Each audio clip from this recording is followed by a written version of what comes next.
Hola a todos, esto es A 30 Teclas por Hora, el podcast semanal de escritura donde aprendemos juntos. Soy Manu. Yo soy Carmelo. Yo soy Miguel. Y con motivo de que Carmelo ha finalizado su novela, a la que ha llevado Mentiras Blancas,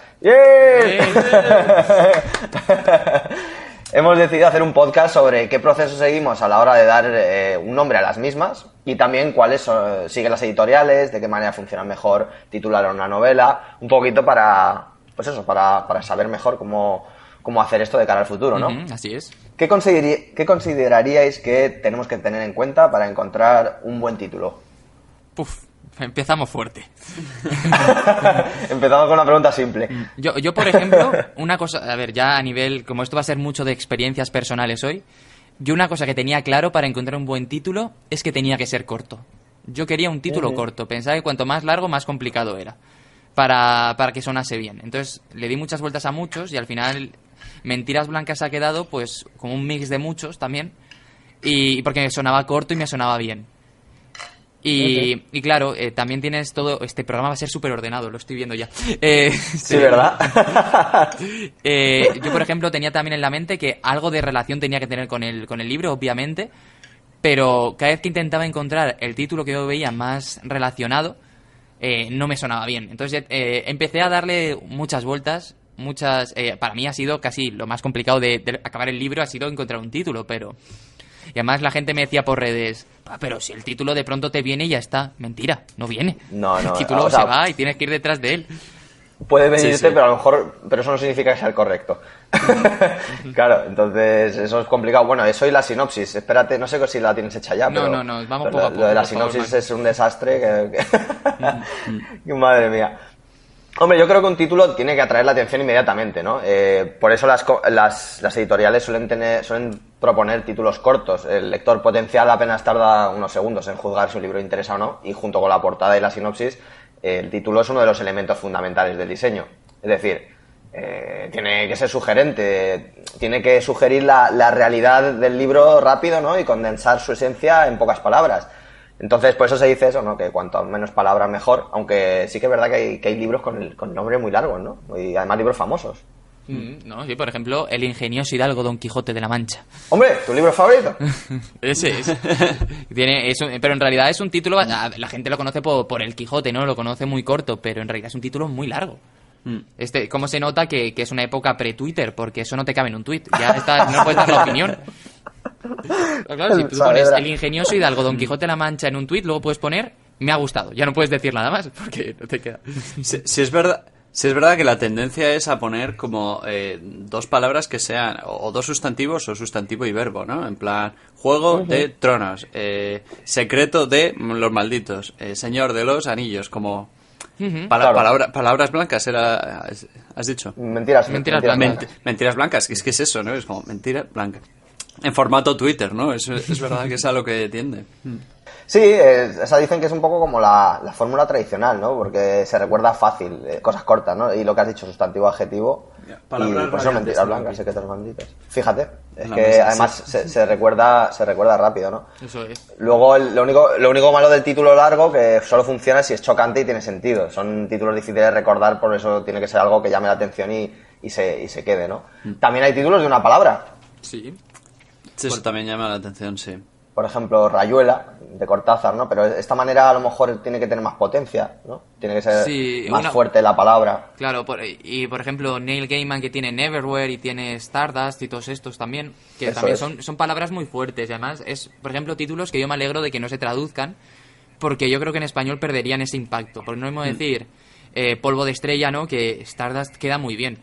Y es una tendencia en manos del escritor, ¿no? Nunca se traducen. Y yo creo que es precisamente porque su sonoridad es muy, muy, muy buena en inglés, tanto que de ninguna manera se va a poder trasladar al español. Claro, además que los idiomas están pensados para funcionar de por sí, o sea, es lo malo de traducir nombres de películas, nombres de novelas, ¿no? Que claro, sacas una palabra y la traduces y a lo mejor la sacas de contexto, o Sí, que puede tener o alguna ya, razón. pues lo que dices tú, pierde la sonoridad. Eso es. Efectivamente. Mira, yo, por ejemplo, tengo aquí delante ahora mismo los cuentos de Roald Dahl y estoy viendo los títulos y son casi todos de esto, de 2-3 palabras como mucho. Uno se llama Solo esto, otro El soldado, luego La máquina de sonido, La venganza es mía, Gastrónomos, El gran gramatizador automático. Son muy cortitos nombres, y potentes, claro. Hay mira, sí que tiene uno largo que es La señora Bixby y el abrigo del coronel. Wow, me pregunto si los de Samsung habrán sacado de aquí el nombre de su Siri. como dato. Bueno, oye. Pues podría ser. Pero yo creo que también, lo hemos mencionado varias veces en el podcast, hay mucho de marketing. Y a veces, o el autor... Es un 90 a lo mejor, claro. Claro, el autor no tiene por qué saber de eso. O sea, y entonces igual él viene con su supertítulo en la cabeza y le dicen, ya tío, pero es que esto no vende, búscate otra movida. Pero a ti el título te llega, o sea, es lo que tú dices. De repente lo estás buscando, no lo encuentras y dices, este es el título. Eso y, es. y si te lo borran, es que es como... Claro. Mira, ¿qué hago yo ahora? Yo tengo aquí al lado ahora mismo un libro que es de Rafa Moya que se llama 21 maneras de hervir una rana. Y tú ves eso y dices, es que esto me llama, ¿sabes? De primeras por lo menos voy a echarle un vistazo a ver de qué va el libro. Porque dices, 21 maneras de hervir una rana. Y dices, wow, ¿qué habrá dentro, no? Claro, de hecho, fíjate tú que te he visto, o sea, el vídeo de la reseña que le hiciste, lo he visto en el feed más de una vez, no he llegado a ver el vídeo, pero perdona que no lo haya visto todavía. No, tranquilo. Pero sí que es verdad que llama un montón la atención ese libro, lo he tenido en la cabeza más de una vez, el título, digo, al final es un libro que va de relatos, de cosas que se pueden ir de las manos en una oficina, ¿no? Claro, pero tú lo llamas 21 historias de oficina y no es igual que 21 maneras de hervir una rana. 21 maneras de que la gente no compre tu libro. Claro, entonces dices, wow, 21 maneras de hervir una rana, tú lo ves y dices, me llama mucho la atención el título, sin más. A mí cuando este fue uno que me lo mandó el escritor, y dices, wow, qué guay. Sí, que me llama mucho. Un montón. Que yo creo que también tiene mucho que ver el propio género del libro que estás escribiendo, ¿no? Porque si tú a una novela policíaca lo llamas... las aventuras del detective Wallander y su secuaz y sus adorables amigos. Claro, pues dices, pues tío, el detective Wallander has perdido toda esa esencia de novela sueca, ¿no? Suena un poco pringado, ¿no? Claro, entonces es eso, tienes que saber en qué liga juegas también, ¿no? Eso es importante. Hombre, fíjate tú, por ejemplo, ¿cómo se llamaba la novela esta? La de Los hombres que no amaban a las mujeres. Otro título largo que llama mucho la atención, y toda la trilogía esta son nombres así, ¿no? Sí, la policíaca sueca tira mucho de esto que dices, hostia, lo de la chica que soñaba con un bidón de gasolina es... no sé, tiene un toque turbio, pero despierta tu interés, no sé. Sí, por ejemplo, yo soy muy muy fan del título Sueñan los androides con ovejas eléctricas. Sí, me parece fantástico. Es otro título que lo ves y dices, yo no sé de qué va este libro, pero necesito leerlo, necesito saber qué pasa con los androides y con las ovejas por ahí. ¿Sabes sí, y llama, ¿no? Sí. Yo mucho tiempo pensé que el título era Sueñan las ovejas con androides eléctricos. Yo solo lo cito así cuando me he tomado 2 cervezas, y esto es verídico totalmente, ¿sabes? El otro día estábamos un grupo y tal, no sé qué, uno de Philip que decía yo, sueñan las ovejas con androides eléctricos, y me decían, ¿qué dices? Y yo, coño, el de sueñan las ovejas con androides eléctricos, ¿sabes? Y me decían, es al revés, y digo, que no. Y digo, sí. Oye, últimamente estamos sustituyendo a Gandalf por las cervezas, el programa se va a acabar llamando a 30 cervezas por hora, o sea, Gandalf y cervezas, ¿eh? Bueno, pues una cosa, habéis traído, he traído yo por aquí el título original que tenían algunas novelas famosas antes del título final que le dieron al publicarse. Hostia, a ver. Entonces, para que se vea un poco cómo cambiaron las cosas, ¿no? Por ejemplo, tenemos Orgullo y Prejuicio, el nombre inicial era Primeras Impresiones.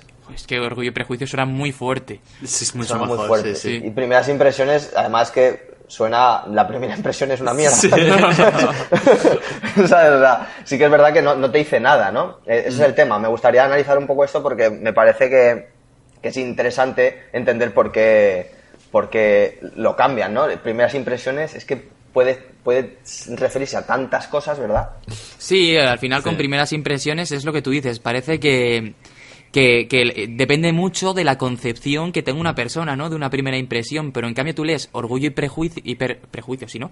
Y dices, wow, o sea, es algo que te llama la atención, que lo lees y dices, no sé cómo será por dentro, que además es un tocho enorme, pero ya el título me ha llamado. Ya el título ha conseguido que con esa sonoridad y esa fuerza que tiene, me atrape y decir, bueno, yo quiero saber qué hay aquí. Y es que encaja con el género. O sea, de alguna manera te lleva al género que vas a Eso leer. es. Claro, es lo que hablábamos, ¿no? Que tiene que ser como que condense un poco la esencia de lo que va a llegar. Y que no sea vago, ¿no? Un nombre así que te deje como, ¿pero esto qué es esto? Claro. Mira, otra novela, El Señor de las Moscas. El título original, bueno, los he traducido porque, claro, obviamente, como no llegaron a publicarse en español, pero se llamaba Strangers Within, que es como extraños en el interior. Ese nombre no está tan mal, pero también es un poco vago, ¿no? Sí, el problema es que El Señor de las Moscas también es un título un poco muy raro.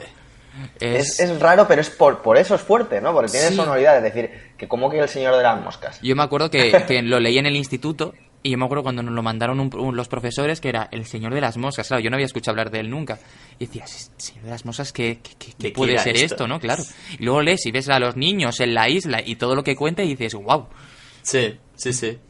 Una de las cosas que a lo mejor no hemos comentado todavía es que, aparte de eso, ¿no? Título corto, título largo, tal, hay una serie de patrones, ¿no? Que, bueno, vamos a hablar más tarde de ello, que se utilizan para elegir un título. Y uno de ellos es este simbolismo metafórico, ¿no? Que a lo mejor al principio empiezas leyendo el libro y dices, ¿por qué se llama así? Y cuando terminas el libro entiendes la referencia metafórica, ¿no? Normalmente es eso, cuando se termina la novela. Otro título que yo creo que os va a flipar. Tenía ganas de decirlo. 4 años y medio de lucha contra mentiras, estupidez y cobardía. El libro es El Mein Kampf de Adolf Hitler. Joder. Mi lucha.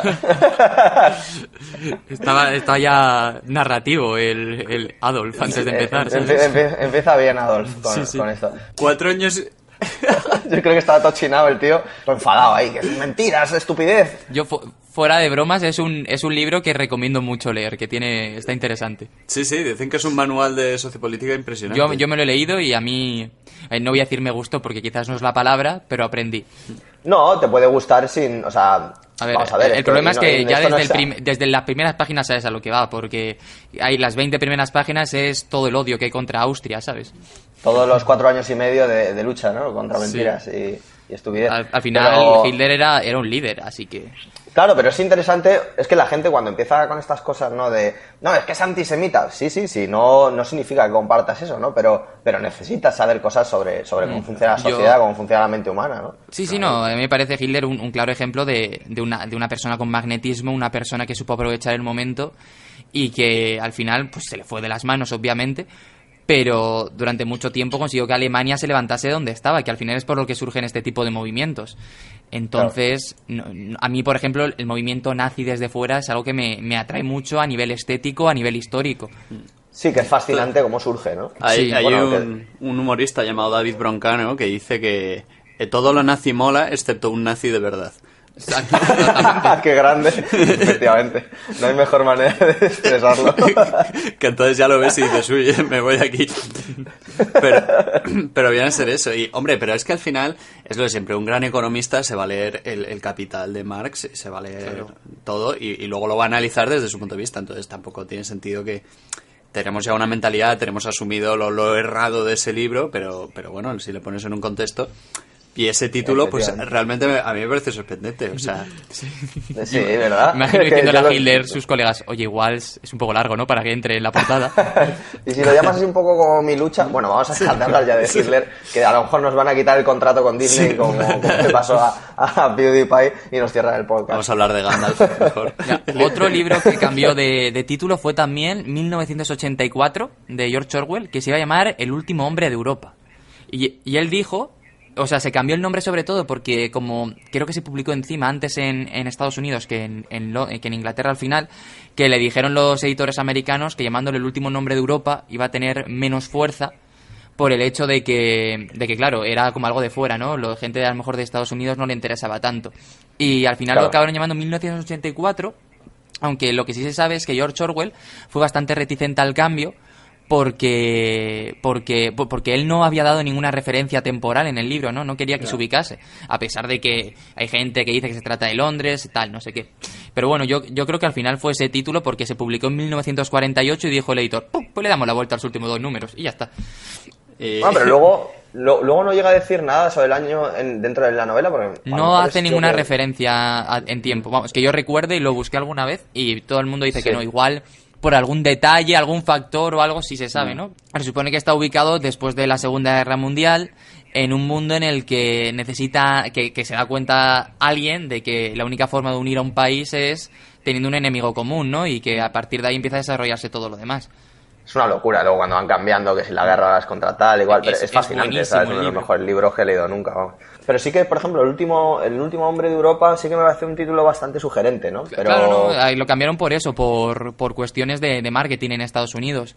Mira, por ejemplo, Iria G. Parente y Selena M. Pascual, aquí autoras españolas, ellos sacaron un libro que se llamaba Sueños de Piedra, pero su primer manuscrito se llamaba Corazón de Piedra, o Corazones de Piedra, y yo sé que la editorial, por ejemplo, les dijo, oye, es que tenemos un libro que acaba de salir que es muy parecido, necesitamos que cambiéis el título. Así que al final se va moviendo por un montón de detalles, ¿no? Puede ir cambiando de un lado para otro. Yo tengo entendido que normalmente una editorial, cuando tú estás muy convencido con el título y te dice esto no por motivos los que sean, te dan luego una lista de 4 o 5 títulos o 3 o 4, y tú ya ahí eliges el que más te guste. Pero claro, yo creo que siempre te vas a quedar con esa espinilla de artista clavada ahí en plan, joder. Que no sea como el que tú... Claro. No es mi título, que luego a nivel de ventas, luego igual te dicen, no, es que con esto vas a vender más. Y dices, bueno, pues me callo, ¿sabes? Pero eso tiene que ser como todo, ¿no? Cuando metes el libro en una editorial, que nosotros no hemos tenido experiencia en eso, pero al final deja de ser totalmente tuyo, sino que empieza a pasar por una serie de procesos propios. Igual que la portada seguramente no quede como lo esperas, te van a hacer correcciones, te van a decir, oye, igual esto lo puedes cambiar. Claro. Yo, por ejemplo, ahora he estado bastante encima de una chica, bueno, que la mencionamos en el podcast anterior, Sonia Lerones, ahora va a publicar, ¿no? Y yo más o menos está encima de cómo ha ido, me está contando cómo le han ido haciendo correcciones, como tal, ¿no? Y ya lo que me contaba es que le mandaron su documento de Word con un montón de cambios, de estos del control de cambios que puedes hacer, y a ella, por ejemplo, sí le dieron la libertad de aceptarlos o no aceptarlos, pero, por ejemplo, en la portada, a ella le presentaron 3 o 4 ideas y dijo que tenía que elegir una, y a partir de ahí dijeron, bueno, en esta idea podemos ya cambiar colores, podemos cambiar no sé qué, pero que estaba como dado de antemano, ¿no? Que no tenía criterio. Que hasta cierto punto está eso limitado y ella tiene cambios menores, ¿no? Es más, yo en el contrato que firmó, en una cláusula ponía claramente que la portada y el título dependían de la editorial. De la editorial, claro. Para no pillarse las manos. ¿Sabes con quién publica ella o no todavía? Con Onyx. Onyx. Una editorial pequeñita, creo que es el 4º libro que sacan. Vale. Oye, bueno, a ver si hablamos un día con ella entonces, porque estas cosas molan, ¿no? Que nos hable un poco de cómo funcionan los contratos. Y... Que o también a veces que nos toca el orgullo de escritor de, oye, joder, es que era nuestra idea.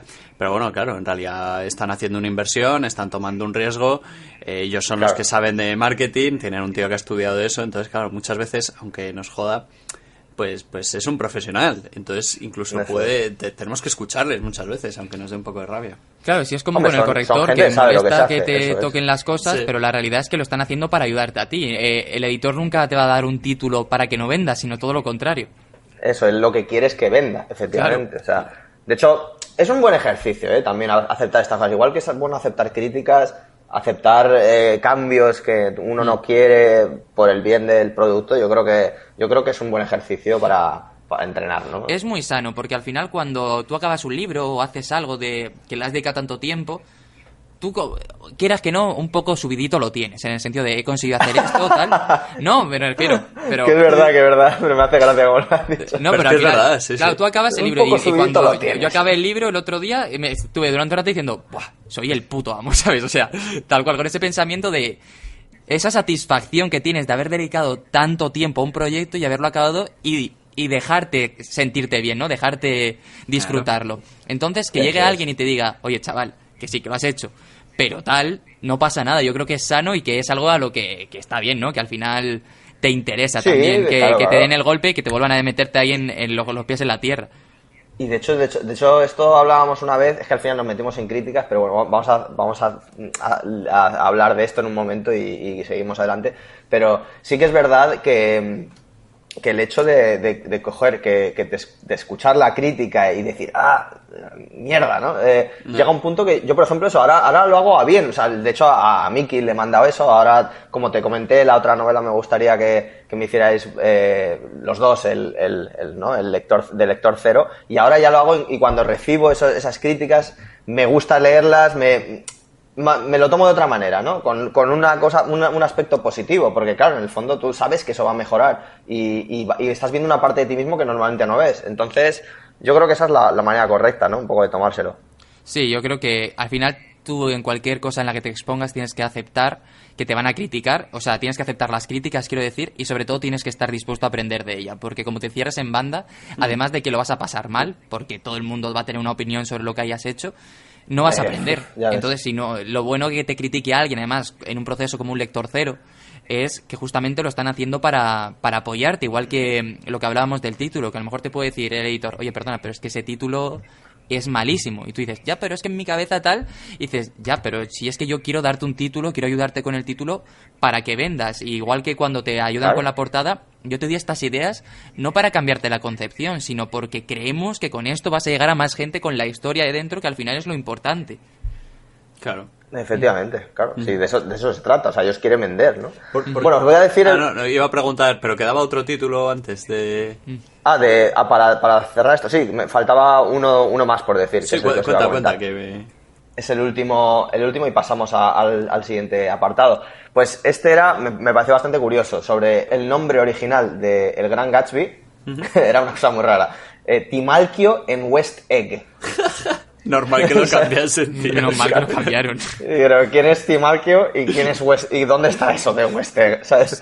Claro, entonces, claro, digo, muy mal, ¿no? Yo creo que esto salta a la vista que tenía que ser cambiado, ¿no? De hecho, el Gran Gatsby tiene ese potencial también, pues esta es la fórmula que habíamos dicho, ¿no? La fórmula un poco tradicional, el poner ahí el sustantivo adjetivo y además es que el título es muy muy importante porque es la primera impresión, lo que hablábamos antes, va a ser que lo vean junto con la portada y que llame la atención, luego ya cogerán el libro, si quieren verán la sinopsis, pero antes de nada tiene que entrar por los ojos.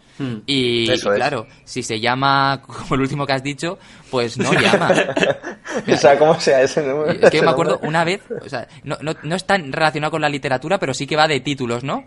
Me acuerdo que fui a Valencia y me alojé en un hotel que se llamaba el Hotel Juan y Miguel. Entonces, claro, yo tenía la coña de que iba a entrar al sitio y iba a ver en la recepción dos tíos diciéndome, hola, yo soy Juan y yo soy Miguel.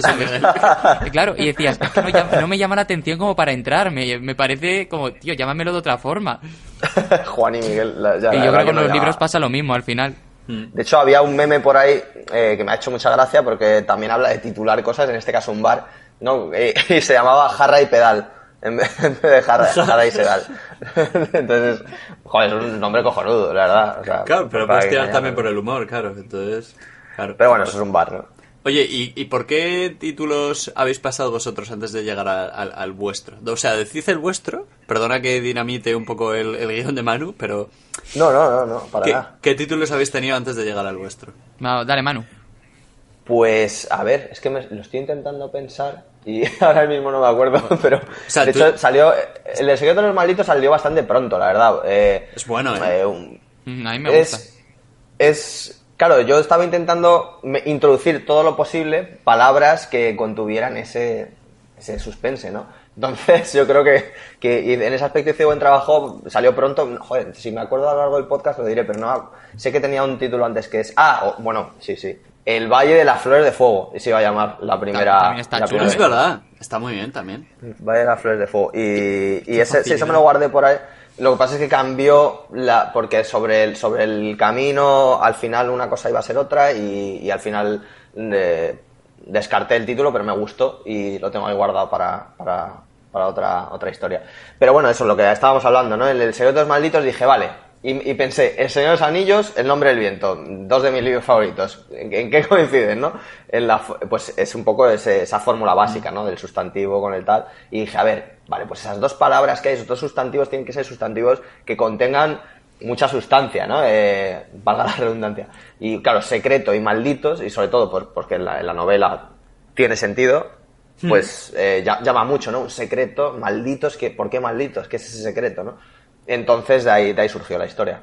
Es bueno, ¿eh? A mí realmente... Además, encaja también con lo que digo. ¿En qué liga juegas? ¿En fantasía? Pues yo creo que cuadra bastante. Sí, totalmente. Claro, esa es otra, ¿no? Encaja perfectamente. Tú lees ese título o es a lo mejor una novela policíaca o algo así, a mí también me suena, pero no te extraña encontrarlo en la estantería de fantasía. Porque dices, claro. "Joder, el secreto de los malditos, hay algo, hay malditos ya te da la relación con la fantasía".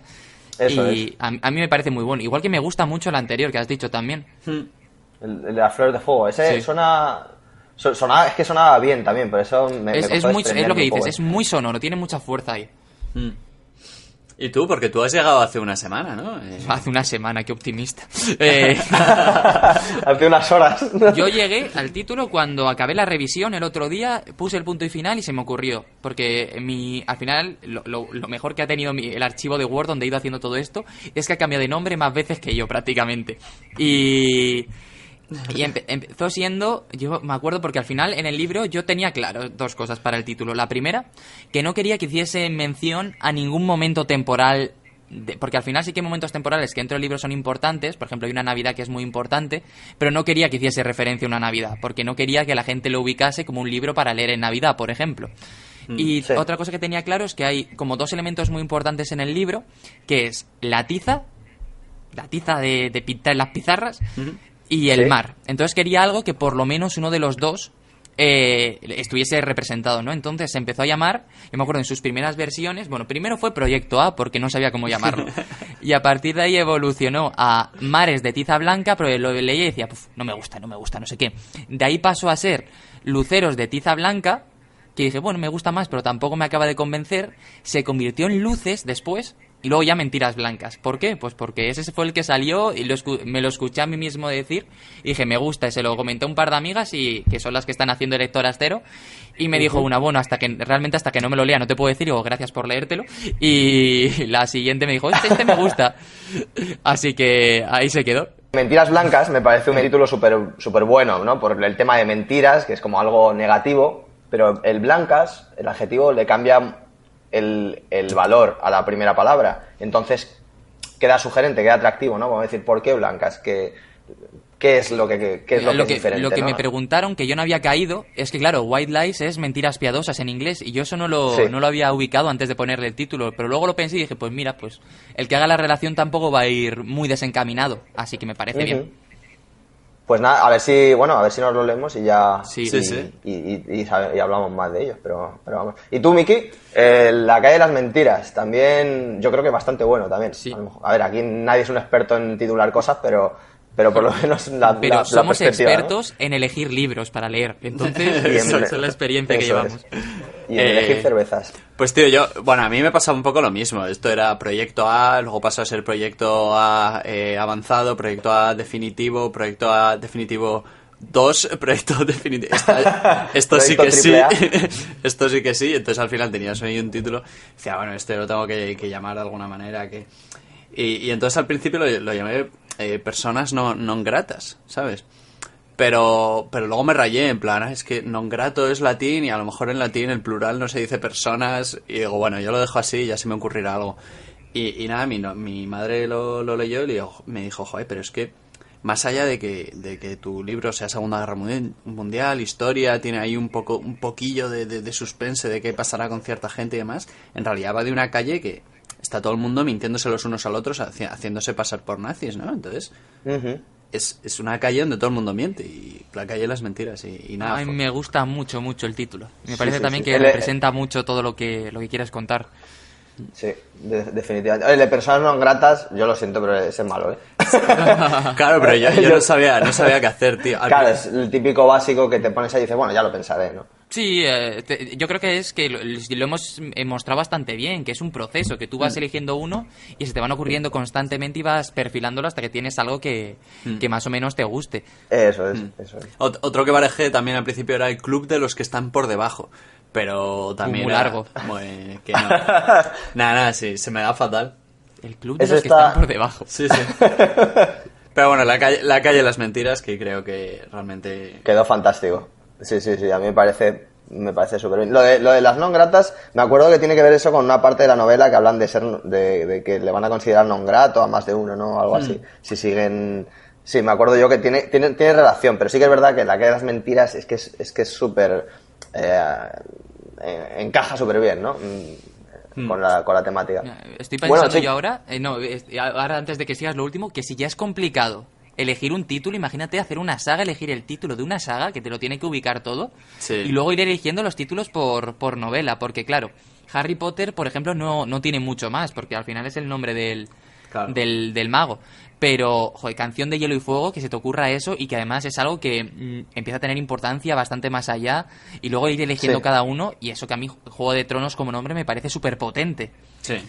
Y por eso es al que se ha quedado al final la serie, ¿no? No han cogido Canción de Hielo y Fuego, han cogido el del primer libro porque es que Juego de Tronos es como muy ¡pum! bueno, sí. Sí. Y No, luego además, es perfecto para definir lo que va a ser la serie entera, ¿no? Sí, También. porque luego vas cogiendo el resto de títulos y dices Choque de Reyes, que también está bien. Tormenta de Espadas, ¿no? Algo así. Festín de Pero son, Cuervos. son títulos muy molones, ¿eh? Son títulos muy todos molones, muy buenos. sí. Danza de Dragones. Luego viene Vientos de Invierno y Sueños de Primavera y dices, qué cabrón. O sea, escribir las sí, novelas sí. no. Pero los títulos... Se sabe, todos los títulos los tiene, pero luego las novelas, te lo que es terminarlas. Pero es como en El Nombre del Viento. El Nombre del Viento es muy potente y además a mí me llama mucho la atención esos títulos que son potentes en todos los idiomas y simplemente se traducen. Porque El Nombre del Viento Sí. es The Name of the Wind. Juego de Tronos es igual también en inglés. Y me parece que eso radica ahí que sea un buen título también. El hecho de que sea potente para todos los idiomas. El de la segunda parte, digo, de Nombre del Viento, me parece uno de los títulos más, además ya bonitos, ¿sabes? Una que es sonoro y tiene algo que me El atrapa. temor de un Me hombre parece, sabio, guau, sí. y luego sobre todo cuando ves luego la novela, cuando dice aquello, ¿no? De las 3 cosas que teme un hombre sabio y tal, pues es un momentazo. Es buenísimo. Sí, lo de la Sí. ira de un hombre El amable, segundo, ¿no? Cuando dice eso, a mí me encantó, ¿sabes? O sea, Ujú, tal cual. A mí me parece que están muy bien elegidos ahí también. Y en general, en la mayor parte de... Joder, es que al final es lo que decíamos, ¿no? Que es que te tiene que entrar por el Eso nombre. es. Nacidos de la Bruma también es muy bueno. Y Sí. en inglés todavía más, que encima es una es molón, palabra. en inglés es molón, ¿sabes? El nombre. Sí. El inglés mola un montón. O yo qué sé, tiene que ser muy complicado elegir. También entiendo que cuanto más llevas, mejor vas. Mira, por ejemplo, a Rolly, que la tendremos en algún momento por aquí, Rolly Hatch, su saga en un principio se iba a llamar Los 4 pecados capitales, esos, Sí. ¿no? O las 4 virtudes capitales, las que decidía Platón y Aristóteles, por ahí. Y al final ella publicó el primer libro creo que con esa idea detrás de que fuese la saga. Es más, si lo ves por detrás, está ese nombre, pero se llamó Amor y Virtud. Y luego la gente lo aceptó tanto como Amor y Virtud que ya toda la saga es Amor y Virtud. Claro. No, mira. Y ahí Más corto. que también es eso, que puedes darle libertad al libro de que se haga su propia denominación. Sí, y que no todo. se encaje, ¿no? Que no se encajone ahí. Miki, estabas tú diciendo algo y me refiero, dilo y pasamos ya a lo último. Estoy pensando que amor y virtud es como orgullo y prejuicio, funciona también. Sí. O sea, Sí, y la saga al final es Amor y Virtud, Virtud y Verdad y Perdón. O sea, están muy bien escogidos los nombres. sí, está muy Suena hostia, mono. fuerte, sí. Nada, estaba pensando en que como no hemos mencionado a Gandalf, pues el que sí encaja en la fórmula también es Comunidad del Anillo, Retorno del Rey y Dos Torres también, es la misma fórmula. El Retorno del Rey me parece un nombre genial también. Y fíjate, justo es el último. Sí, Está y muy fuerte, representativo. Sí. No, y a mí el que menos me gusta es Las Dos Torres, en realidad. Sí, Los es un otros poco dos son más- muy buenos, me parecen. Eso es. Sí, como más común, que no llama tanto, pero la Comunidad del Anillo es... Tal, además, tú cuando lo lees, pero la primera vez que pensaba era la Comunidad del Anillo iba a ser un pueblo o algo, pero en realidad es el equipo que se Eso forma, es, ¿no? la comunidad. El Retorno del Rey es todo lo de Aragorn, que es brutal también. Y Las Dos Torres, pues bueno, pues suena bien, pero como ya te gusta el primero, pues sí. No, pero claro, Ya, no vas es a un nombre un dejarlo. poco más... Pero También hay que pensar que Tolkien quería publicarlo todo junto y que le dijo a su Claro, editor, eso. sí, hombre, tú lo partes, que esto es muy largo, Eso ¿sabes? es lo que iba a sí, decir. ¿no? ahí también hay marketing, claro. Claro. Claro, y entonces yo supongo que estarían ahí viendo, a ver, ¿cómo lo llamamos? ¿Dónde lo partimos? Que es otra muy complicada Eso es. también. Bueno, chicos, último así antes de pasar al libro de la semana, vamos a hablar un poco rápido así de los criterios que se utilizan un poco para los nombres, ¿no? Aparte de las frases largas y cortas que hayamos comentado, yo he sacado 4, aunque tiene que haber muchos más, ¿no? Y uno de ellos es nombres de personajes. Novelas que se llaman como personajes, ¿no? Como por ejemplo Robinson Crusoe, o que normalmente es el protagonista, pero también puede ser el antagonista, ¿no? Cuando es alguien importante a un nivel más profundo en la novela. Sí, Harry Potter es otro ejemplo. Eso es. Clarísimo. Tom Sawyer, ¿no? Las aventuras de... Ujú. Sí, yo creo que era algo que se llevaba más antes que ahora. Ahora se suele llamar menos por el nombre. Eso es. Sí, pero hay gente que todavía lo hace, ¿no? Luego, por ejemplo, en circunstancias, que puede ser época, evento, lugar, justo estábamos hablando de George Orwell, fíjate, pues 1984. Sí, y hay más de un libro que se llama 1984. Hay otro que tiene el mismo nombre por Eso ahí. es. Por ejemplo, de Andrés Pascual, el Taj, ¿no? De Taj Mahal, también. Bueno, claro. Todo lo que hubo relacionado con lo de que se iba a extinguir el mundo por los mayas y tal, 2012 fue, también hay un porrón de Claro, esos. eso es. Luego, dentro de ese título también otro criterio, ¿no? Es el simbolismo metafórico, ¿no? Que es cuando utilizamos palabras que significan otra cosa, que es lo que estábamos comentando antes. Lo de que al final, por ejemplo, el Señor de las Moscas, ¿no? Y cuando terminas entiendes más qué significa, ¿no? O por dónde va ese metacontenido, ¿no? Totalmente. Y luego otro es el simbolismo de contraste que había visto, que es cuando en una misma frase se intercalan dos elementos que a lo mejor tienen significados opuestos o fuerzas opuestas, ¿no? Había uno, joder, es que... Feliz lunes. Mira, ahí lo tienes. Claro, eso funciona perfectamente.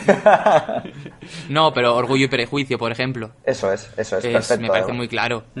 Sí, y luego otra forma que yo identifico para buscar títulos es que además tú como lector te das cuenta, ¿no? Que a lo mejor el título no enmarca en su totalidad la historia, pero sí que enmarca un momento que tiene importancia. Por ejemplo, yo ahora me estoy acordando que Alex Herrero, que es un escritor español, que además tiene una editorial, que se ha sacado las castañas del fuego él solito, es corrector también. Él publicó un libro que se llamaba La curva de tu sonrisa. Y tú cuando lo lees llegas a un momento en el que claramente se hace referencia a la curva de tu sonrisa para un momento específico, pero yo supongo que él lo estaría leyendo y dijo, este momento tiene tanta fuerza que es lo que tiene que representar la historia. Claro, de eso se trata, de que esté, lo que hablábamos, ¿no? Una de las cosas es que esté condensado y a veces, pues eso, simplemente es un periodo, ¿no? Eso Sí, es. señor. Muy bien, pues nada, chicos, ya estamos terminando, que queda nada, así que vamos a pasar al libro de la semana. Y esta semana el libro de la semana es mío. Bien. y lo voy a decir yo mismo. Pues nada, el libro es El secreto de los malditos, del que hemos hablado varias veces, y básicamente trata, es un reino que se encuentra en decadencia por una especie de desastre que ocurrió, una catástrofe, ¿no? Y está dirigido por un sultán que, que gobierna a través de una religión, bastante dogmática, ¿no?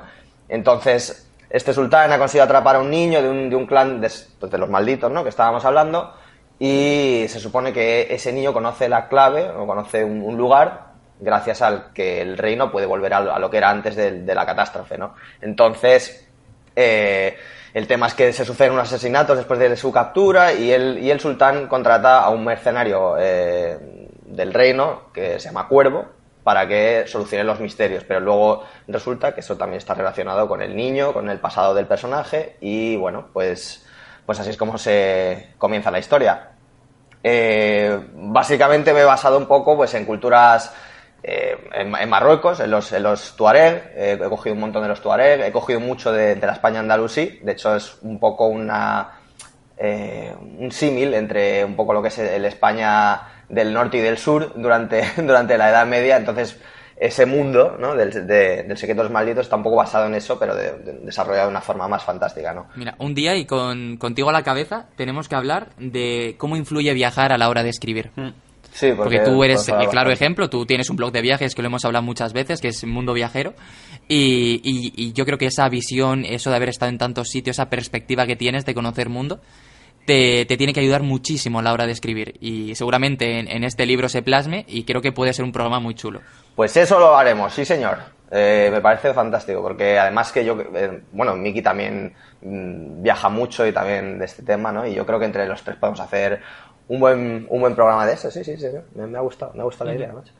Pues eso, El secreto de los malditos, por mí, Manuel Palacios, está en Amazon, ¿vale? Eso ha sido todo, nos vemos la semana que viene en A 30 teclas por hora o a 30 cervezas por hora. Venga, muchas gracias. Hasta luego. Un saludo.